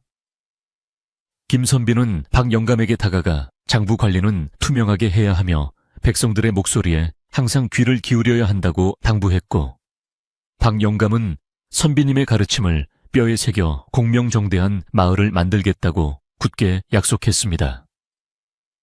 마을은 이제 제도적으로나 심리적으로나 안정을 되찾아가기 시작했으며 차가운 겨울바람 속에서도 사람들의 얼굴에는 봄날의 햇살 같은 미소가 피어올라 마을 전체가 생기로 가득 차오르는 듯한 기운이 감돌았습니다. 오후가 되자 마을 사람들은 힘을 합쳐 최 씨의 집 살인문을 새로 고치고 폭설로 무너진 담장을 보수하며 그녀의 보금자리를 정성껏 단장해 주었으며 이는 그녀가 마을에서 당당한 주인으로 살아갈 수 있도록 돕는 실질적인 응원이 되었습니다. 최 씨는 사람들의 정성에 보답하기 위해 창고에서 아껴두었던 가루를 꺼내 떡을 빚고 큰 솥에 국을 끓여 마을 사람 모두가 배불리 먹을 수 있는 잔치상을 차려냈으며 마당 가득 퍼지는 고소한 냄새는 사람들의 마음을 더욱 풍요롭게 만들었습니다. 아이들은 떡을 입에 물고 신나게 뛰어놀았고 어른들은 술잔을 기울이며 지나간 힘든 날들을 이야기꽃으로 피워내며 마을의 평화가 돌아왔음을 온몸으로 만끽하며 즐거운 시간을 보냈습니다. 김선비는 마을의 소란이 가라앉고 안정이 찾아오자 최 씨의 집 뒷산에 올라쌓인 눈을 내려다보며 자신이 이곳에서 보낸 며칠간의 시간이 마치 꿈결처럼 느껴졌으나 눈앞에 펼쳐진 평화로운 마을 풍경은 그것이 분명한 현실임을 말해주고 있었습니다. 그는 품속의 마패를 꺼내 조용히 닦으며 권력이라는 것이 올바르게 쓰일 때 얼마나 많은 사람을 행복하게 할 수 있는지, 그리고 그것이 얼마나 무거운 책임감을 동반하는지를 다시금 명상하며 자신의 사명을 되새겼습니다. 산 아래에서 들려오는 사람들의 웃음소리는 그 어떤 악기 소리보다 아름답게 그의 귓가를 울렸으며, 그는 자신이 암행어사로서 이 세상에 존재하는 이유가 바로 이 작은 웃음들을 지키기 위함임을 깨닫고 깊은 감동에 젖어들었습니다. 하해질 역이 되자 잔치는 서서히 마무리되었고, 마을 사람들은 각자의 집으로 돌아가며 최 씨에게 연신 고맙다는 인사를 건넸으며, 최 씨는 대문 앞까지 나와 그들을 배웅하며 일일이 손을 흔들어주는 다정한 모습으로 이웃들과의 정을 다시금 확인했습니다. 집 안으로 들어온 최 씨는 마당을 정리하다가 문득 김선비가 보이지 않자 가슴 한구석이 허전해지는 것을 느꼈으나, 이내 뒷산에서 내려오는 그의 늠름한 모습을 발견하고는 안도의 한숨을 내쉬며 따뜻한 찬물을 준비하러 부엌으로 향했습니다. 두 사람은 다시 조용한 방 안에서 마주 앉았으며, 낮의 소란스러움이 사라진 자리에는 깊은 신뢰와 존경의 마음이 가득 차올라 말하지 않아도 서로의 진심을 충분히 느낄 수 있는 평온한 분위기가 조성되었습니다. 김선비는 최 씨에게 이제 마을 사람들의 마음도 얻었고 법적인 보호도 확실히 받았으니 아무 걱정 말고 남편의 뜻을 이어받아 훌륭하게 살아가라고 격려했으며, 그녀의 눈동자에는 더 이상 불안이나 슬픔이 아닌 희망의 빛이 반짝이고 있었습니다. 최 씨는 선비님 덕분에 죽었던 목숨이 다시 살아난 것이나 다름없다며 이 은혜를 어떻게 갚아야 할지 모르겠다고 머리를 숙였고, 김선비는 그저 행복하게 웃으며 사는 것이 나에게 가장 큰 보답이라고 말하며 그녀의 마음을 편안하게 해주었습니다. 창밖에는 다시금 잔잔한 눈발이 날리기 시작했으나 이제 그 눈은 두려운 폭설이 아니라 마을의 부정을 씻어내고 새로운 시작을 축복하는 상서로운 소설처럼 느껴져 두 사람의 마음을 포근하게 감싸 안았습니다. 밤이 깊어지자 김선비는 최 씨와 함께 마을의 장부를 정리하여 사댁에 넘겨줄 최종 문서를 작성했으며, 이 문서에는 각 가구의 피해 복구 계획과 향후 마을 운영에 필요한 세부적인 지침들이 꼼꼼하게 담겨 있어 마을의 미래를 설계하는 중요한 지침서가 되었습니다. 그는 최 씨에게 서당 운영에 필요한 자금을 관리하는 법과 아이들을 가르칠 때 가져야 할 마음가짐에 대해 조언해 주었고, 최 씨는 그의 한마디 한마디를 소중하게 경청하며 자신이 마을을 위해 할 수 있는 일이 무엇인지를 구체적으로 그려나갔습니다. 두 사람의 대화는 밤을 잊은 채 이어졌고, 그들의 목소리는 낮은 저음으로 방 안을 가득 채우며 듣는 이로 하여금 절로 마음이 차분해지게 만드는 마법 같은 힘을 발휘하고 있었습니다. 다음날 새벽 김선비는 마을을 떠날 준비를 마친 뒤 최 씨와 함께 마을 광장으로 나가 마지막으로 마을의 상태를 점검했으며, 사람들은 새벽부터 나와 그를 배웅하기 위해 줄을 서서 기다리고 있는 감동적인 장면이 연출되었습니다. 김선비는 마을 사람 한 명 한 명의 손을 잡으며 부디 서로 화합하고 정직하게 살라는 당부의 말을 남겼고, 사람들은 눈물을 훔치며 선비님의 가르침을 잊지 않겠다고 대답하며 그의 앞날에 행운이 가득하기를 빌어주었습니다. 사또 역시 관원들과 함께 나와 김선비에게 정중히 작별 인사를 구하며 이곳의 일은 자신이 책임지고 완벽하게 마무리하겠다고 약속하여 김선비가 홀가분한 마음으로 길을 떠날 수 있도록 배려해 주었습니다. 최 씨는 마을 어귀의 큰 느티나무 아래까지 김선비를 따라 나와 그가 신을 가죽신 끈을 직접 메어주며 가시는 길에 발이 아프지 않기를 바란다는 애틋한 마음을 전했고, 김선비는 그녀의 따뜻한 배려에 가슴 벅찬 감동을 느끼며 그녀의 어깨를 가볍게 토닥여 주었습니다. 그는 그녀에게 작별의 선물로 자신이 아끼던 벼루 하나를 건네주며 이것으로 아이들에게 올바른 글을 가르치라고 말했고, 최 씨는 그것을 보물처럼 가슴에 안고 선비님의 뒷모습이 사라질 때까지 그 자리에 서서 눈물을 닦으며 손을 흔들었습니다. 김선비는 길을 가다 뒤를 돌아보며 마을의 정형을 마지막으로 눈에 담았고 굴뚝마다 피어오르는 평화로운 연기를 보며 자신의 임무가 성공적이었음을 확신하고 다시 힘찬 발걸음을 내디뎠습니다. 마을은 이제 김선비가 오기 전과는 비교할 수 없을 정도로 밝고 활기찬 분위기로 변모했으며 사람들은 매일 아침 서로의 안부를 묻고 어려운 일이 생기면 힘을 합쳐 해결하는 진정한 이웃 사촌의 모습을 보여주며 화목하게 살아갔습니다. 최 씨는 약속대로 마을 서당을 열어 아이들에게 글을 가르치기 시작했고 그녀의 서당은 단순한 배움의 장을 넘어 마을 사람들의 고민을 들어주고 해결해주는 소통의 창구 역할을 하며 마을의 정신적인 지주로 자리매김했습니다. 부패한 무리들이 떠난 자리에는 정직과 성실의 꽃이 피어났고 백설촌은 인근 고을에서도 칭송받는 모범적인 마을로 성장하여 많은 사람이 그 비결을 배우러 찾아오는 명소가 되었으며 그 모든 변화의 중심에는 그날의 폭설과 김선비가 있었습니다. 세월이 흘러 눈이 내리는 겨울이 오면 마을 사람들은 약속이라도 한 듯 마을 광장에 모여 그 옛날 폭설 속에서 우리를 구해준 암행어사 선비님의 이야기를 아이들에게 들려주며 정의의 소중함을 가르쳤고 그 이야기는 마을의 전통이 되어 대대로 전해졌습니다.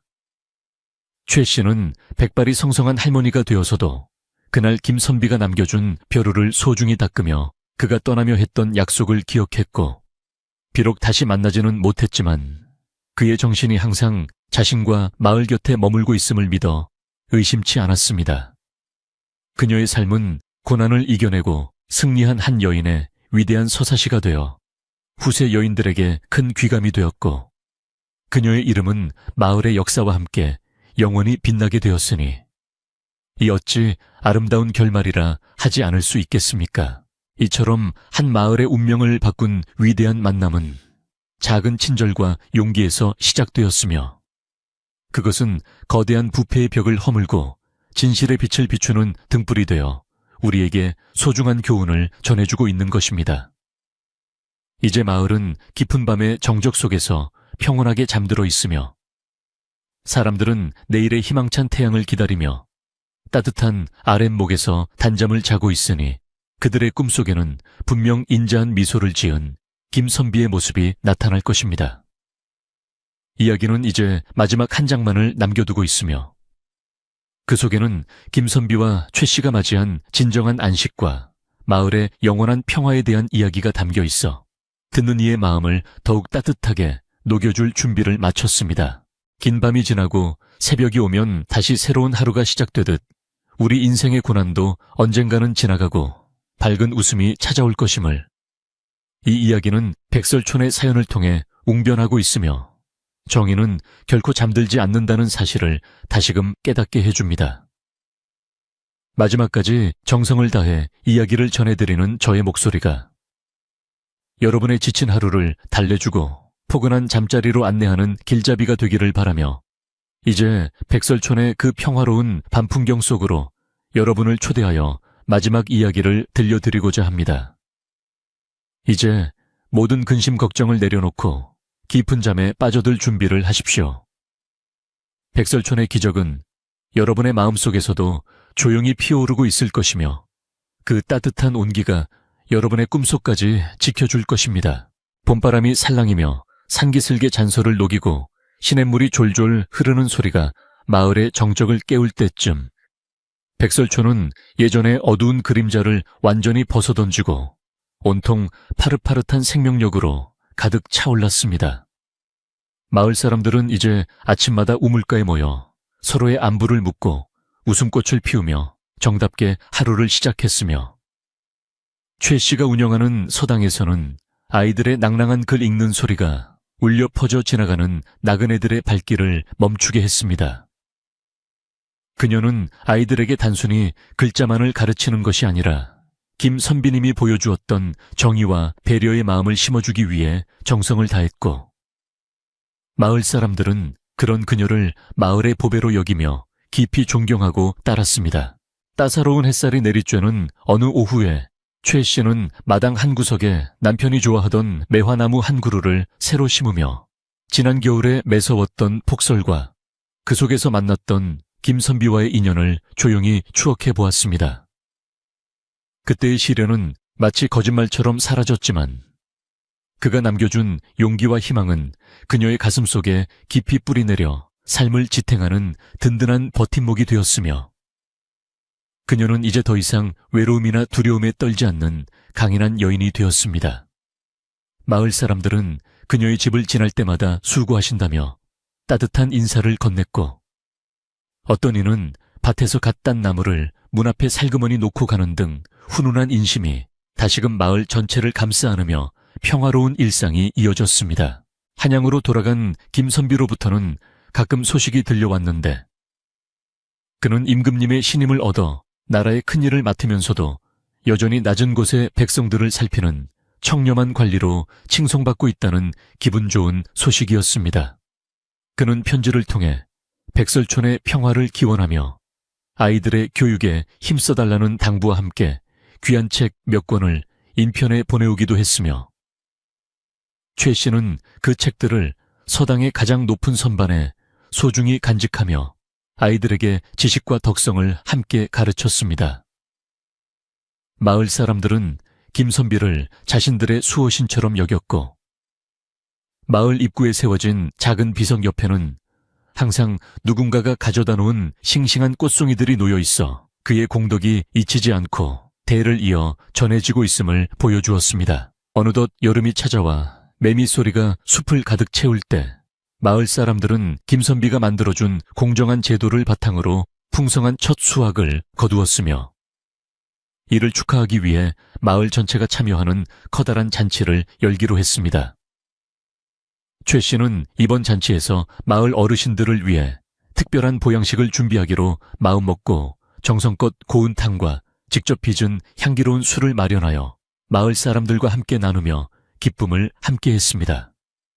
사람들은 잔치 내내 김선비의 지혜로운 판결과 최 씨의 굳은 절개에 대해 이야기하며 다시는 부패한 권력이 마을을 어지럽히지 못하도록 서로를 믿고 지켜주겠다는 굳은 결의를 다지며 즐거운 시간을 보냈습니다. 가을이 되어 황금빛 들판이 산들바람에 넘실거릴 때 백설촌은 그 어느 해보다 풍요로운 결실을 보았고 곳간마다 곡식이 가득 쌓여 백성들의 얼굴에는 그늘 하나 없이 환한 웃음만이 가득 피어올랐습니다. 최 씨는 남편의 묘소를 찾아가 이제 마을이 평온을 또 되찾았고 자신도 훌륭한 이웃들과 함께 잘 지내고 있다는 소식을 전하며 그동안 맺혔던 슬픔을 완전히 씻어내고 홀가분한 마음으로 산을 내려왔습니다. 그녀의 발걸음은 가벼웠고 가슴은 벅찬 감동으로 충만했으며 산 아래 내려다 보이는 평화로운 마을 풍경은 마치 한 폭의 아름다운 수묵화처럼 고요하고 아늑하게 그녀를 맞이하며 영원한 안식을 약속하고 있었습니다. 겨울이 다시 찾아와 첫눈이 내리던 날 최 씨는 화로에 불을 지피고 김선비가 떠나며 남겨준 벼루에 먹을 깔아 조용히 글을 쓰기 시작했는데 그것은 마을 아이들에게 들려줄 정의와 사랑에 관한 짧은 이야기였습니다.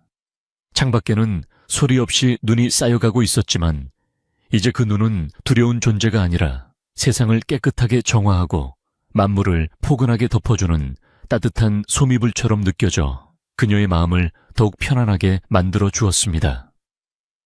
그녀는 문득 밖을 내다보며 혹시나 그 옛날처럼 삿갓을 쓴 선비님이 문을 두드리지 않을까 하는 작은 기대감을 가져보기도 했으나 이내 미소 지으며 지금의 평화가 바로 그가 남긴 최고의 선물임을 다시금 깨달았습니다. 저녁 식사를 마친 최 씨는 마을 사람 몇몇과 사랑방에 모여 도란도란 이야기를 나누며 따뜻한 숭늉을 마셨고 그들의 대화는 깊어가는 밤처럼 아늑하고 정겨워 듣는 이의 마음을 훈훈하게 녹여주는 힘이 있었습니다. 한 어르신이 옛날 이야기를 들려주듯 김선비와 최 씨의 이야기를 다시 꺼내자 사람들은 모두 귀를 기울이며 마치 처음 듣는 이야기인 양고개를 끄덕였고 그 속에서 정의로운 삶이 얼마나 가치 있는 것인지를 다시 한번 가슴에 새겼습니다. 밖에는 어느새 달이 높이 떠올라 하얀 눈밭을 은은한 빛으로 비추고 있었으며 마을의 모든 집은 평화로운 어둠 속에서 내일을 준비하는 고요한 휴식에 잠겨 평화의 극치를 보여주었습니다. 최 씨는 사람들을 배웅하고 홀로 방으로 돌아와 등잔불을 낮추며 오늘 하루에 감사함을 기도했고 그녀의 목소리는 작은 방 안을 따뜻하게 채우며 공기 중으로 부드럽게 퍼져나갔습니다. 그녀는 이불을 펴고 누워 천장을 바라보며 자신이 겪은 고난이 결국은 더 큰 축복을 위한 과정이었음을 인정했고 이제는 그 어떤 시련이 닥쳐도 마을 사람들과 함께라면 이겨낼 수 있다는 자신감을 느꼈습니다. 그녀의 숨소리는 점점 고르고 깊어갔으며 꿈속에서는 아마도 남편과 김선비가 함께 웃으며 마을의 안녕을 기원하는 행복한 장면이 펼쳐질 것이 분명해 보였고 그녀의 얼굴에는 평온한 미소가 감돌았습니다. 이제 이야기는 긴 여정을 마치고 고요한 종지부를 향해 다가가고 있으며 백설촌의 기적은 단순히 과거의 전설이 아니라 오늘을 사는 우리에게도 따뜻한 위로와 격려를 전해주는 소중한 선물이 되어 마음속에 남았습니다. 폭설 속의 그 하룻밤은 한 여인의 눈물을 닦아주었고 한 마을의 정의를 세웠으며 한 선비의 가슴 속에 백성을 향한 진정한 사랑이 무엇인지를 일깨워준 위대한 시간이었습니다. 여러분의 밤도 이제 백설촌의 밤처럼 평온하고 안온하기를 바라며 모든 걱정과 시름을 눈 녹듯 내려놓고 깊고 편안한 잠의 세계로 빠져드시기를 진심으로 기원하는 바입니다. 밤하늘의 별들은 여전히 그 자리에 머물며 세상을 비추고 있고 백설촌의 평화로운 밤 풍경은 여러분의 꿈결 속으로 이어져 포근한 안식처가 되어줄 것이니 아무런 염려 없이 눈을 감으셔도 좋습니다. 이야기가 끝난 자리에는 따뜻한 온기만이 남아 여러분의 지친 몸과 마음을 어루만져 줄 것이며 내일 아침에는 백설촌의 사람들처럼 환한 웃음으로 새로운 하루를 맞이하실 수 있을 것입니다. 저의 목소리가 들리지 않게 되더라도 이 이야기의 감동은 여러분의 무의식 속에 남아 밤새도록 여러분을 지켜주는 든든한 등불이 되어줄 것이며 그렇게 여러분은 가장 평화로운 안식에 도달하게 될 것입니다. 마을의 작은 우물가에서 들려오던 여인네들의 웃음소리와 서당에서 울려 퍼지던 아이들의 글 읽는 소리 그리고 김선비의 당당한 호령소리가 이제는 부드러운 자장가가 되어 여러분의 귓가를 맴돌고 있습니다. 세상의 모든 부조리와 슬픔은 저 멀리 사라졌고 오직 진실과 정의 그리고 따뜻한 사람의 정만이 남아 이 밤을 가득 채우고 있으니 여러분은 그저 마음을 열고 그 기운을 받아들이기만 하면 됩니다. 이제는 정말로 쉬어야 할 시간이며 여러분의 영혼이 가장 깊고 아늑한 휴식을 취할 수 있도록 백설촌의 달빛이 여러분의 창가를 조용히 지켜줄 것이니 걱정 마시고 깊은 잠에 빠져드십시오. 최 씨가 남긴 마지막 인사는 우리 모두에게 전하는 축복과도 같으며 그 인사가 여러분의 가슴에 닿아 오늘 밤 가장 향기로운 꿈을 꾸게 해줄 열쇠가 되어줄 것이라고 저는 확신하며 이야기를 마무리하려 합니다. 그녀는 마을의 평화를 확인한 뒤 조용히 읊조렸습니다. 이제 모든 근심은 눈 녹듯 사라졌으니 포근한 이불 속에서 꿈결 같은 휴식을 취하시길 바랍니다.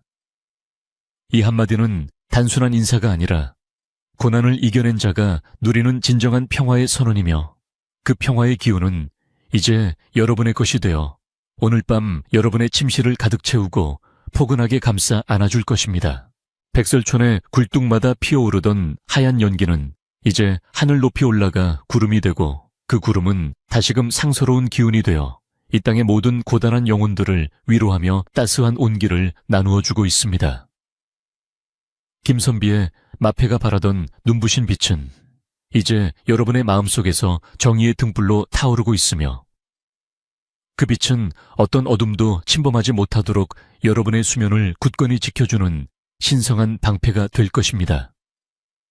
여러분은 안전하며 여러분은 사랑받고 있으며 여러분의 삶은 앞으로 백설촌의 풍경처럼 아름답고 풍요롭게 펼쳐질 것이니 아무런 의심 없이 평온한 안식의 바다로 항해를 시작하시기를 바랍니다. 멀리서 들려오는 산짐승의 울음소리도 이제는 정겨운 자장가로 들리고 대지를 적시는 밤이슬조차 만물의 생명을 보듬는 축복의 눈물처럼 느껴지는 이 신비로운 밤에 여러분은 가장 순수한 본연의 모습으로 돌아가 휴식을 취하게 될 것입니다. 지나간 과거의 후회나 다가올 미래의 불안은 모두 바람에 날려보내고 지금 이 순간 느껴지는 포근함과 평온함에만 집중하며 몸의 힘을 천천히 빼고 어둠이 주는 위로에 자신을 온전히 내맡기십시오. 백설촌의 기적은 지금 이 순간 여러분에게도 일어나고 있으며 그 기적은 여러분이 잠든 사이 여러분의 몸과 마음을 치유하고 새로운 생명력을 불어넣어 줄 것입니다.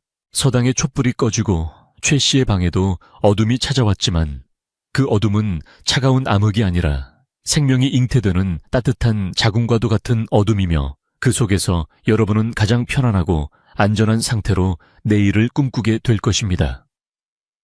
마을의 느티나무는 여전히 든든하게 마을을 지키고 있고 김선비가 걸어간 길 위에는 희망의 이정표가 선명하게 남아있으니 길을 잃을 염려 또한 전혀 없으며 여러분은 그저 평화의 길을 따라 걷기만 하면 됩니다. 이제 모든 이야기가 끝났습니다. 여러분은 가장 아름다운 결말의 주인공이 되어 이 밤의 끝에서 찬란한 아침을 기다리는 축복받은 존재임을 잊지 마시고 깊고 고요한 잠의 나라로 들어가십시오. 산골 마을의 고요함이 여러분의 방 안까지 스며들어 공기를 맑게 정화하고 이름 모를 산꽃의 향기가 여러분의 코끝을 간지럽히며 기분 좋은 졸음을 유도하고 있으니 거부하지 말고 자연스럽게 눈꺼풀을 내리십시오. 백설촌의 사람들은 이미 깊은 잠에 빠져 행복한 꿈을 꾸고 있으며 여러분도 그들과 함께 따뜻한 공동체의 일원이 되어 영혼의 갈증을 해소하고 진정한 평화가 무엇인지를 온몸으로 느끼며 휴식하게 될 것입니다. 이 이야기는 여러분의 마음속에 영원히 살아 숨쉬며 힘들 때마다 꺼내볼 수 있는 따뜻한 위로가 될 것이며 여러분의 인생이라는 긴 여정에서 소중한 길잡이가 되어줄 것임을 약속드립니다. 마지막으로 전해드리는 저의 진심 어린 축복이 여러분의 잠자리 머리맡에 머물러 밤새도록 여러분을 지켜주기를 바라며 저는 이제 조용히 물러가 백설촌의 전설을 하늘의 별자리에 새겨두고 여러분의 안녕을 기원하겠습니다. 백설촌의 폭설은 이제 그쳤고 따스한 봄볕만이 여러분의 앞날을 비출 것이니 두려움 없이 눈을 감고 우주의 품 안에서 가장 안락한 휴식을 취하시기를 간절히 소망하며 이야기를 마칩니다. 고요한 밤, 평화로운 꿈, 그리고 상쾌한 아침이 여러분과 항상 함께하기를 빌며 백설촌의 모든 사람과 김선비 그리고 최 씨를 대신하여 여러분께 마지막 작별의 인사를 올립니다. 이제 모든 감각을 내려놓고 침묵의 소리에 귀를 기울이며 백설촌의 그 아름다웠던 눈꽃 만발한 풍경 속으로 천천히 걸어 들어가십시오. 그곳에는 여러분만을 위해 준비된 따뜻한 아랫목과 향기로운 차 한 잔이 기다리고 있을 것입니다. 여러분은 그곳에서 영원한 평화를 만끽하며 다시 태어나는 기분으로 깊은 수면의 터널을 지나 빛나는 내일의 주인공으로 거듭나게 될 것이니 안심하고 잠드십시오. 백설촌의 이야기는 여기서 멈추지만 여러분의 인생 이야기는 내일 아침 더욱 찬란하게 다시 시작될 것이며 그 길에 항상 정의와 사랑의 축복이 가득하기를 빌어드립니다.